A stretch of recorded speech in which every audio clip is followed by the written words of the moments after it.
नमस्कार प्रेक्षकांनो, स्टार प्रवाहावरील तू ही रे माझा मितवा या मालिकेच्या आगामी भागात आपण पाहणार आहोत की अनु आजी समोर अर्णव घरातील सर्वांच्या समोर बोलतो, मी सिंदूरच्या सन्मानापेक्षा मला माझ्या आईची इच्छा खूप महत्त्वाची आहे, त्यामुळे तुम्ही जे सुरू ठेवलेलं आहे तेच चालू ठेवा.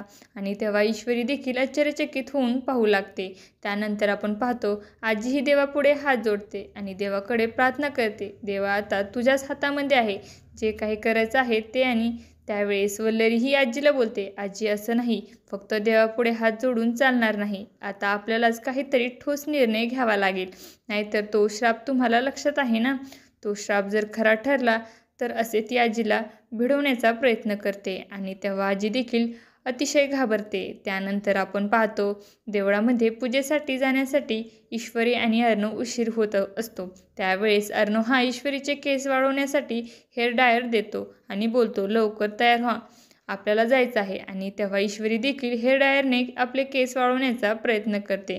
तेव्हा तिच्या हाताला भाजते आणि अर्णव हा अतिशय प्रेमाने तिचा हात आपल्या हातामध्ये घेऊन फुंकर घालू लागतो. आणि तेव्हा ईश्वरी देखील आश्चर्यचकित होऊन अर्णवकडे पाहू लागते. आता येणाऱ्या भागामध्ये अर्णव आणि ईश्वरी यांच्यातील गैरसमज कसा दूर होणार हे पाहणं अतिशय रोचक ठरणार आहे. तुम्हाला जर आपला व्हिडिओ आवडला असेल तर चॅनलला लाईक, शेअर आणि सबस्क्राईब करायला विसरू नका. धन्यवाद.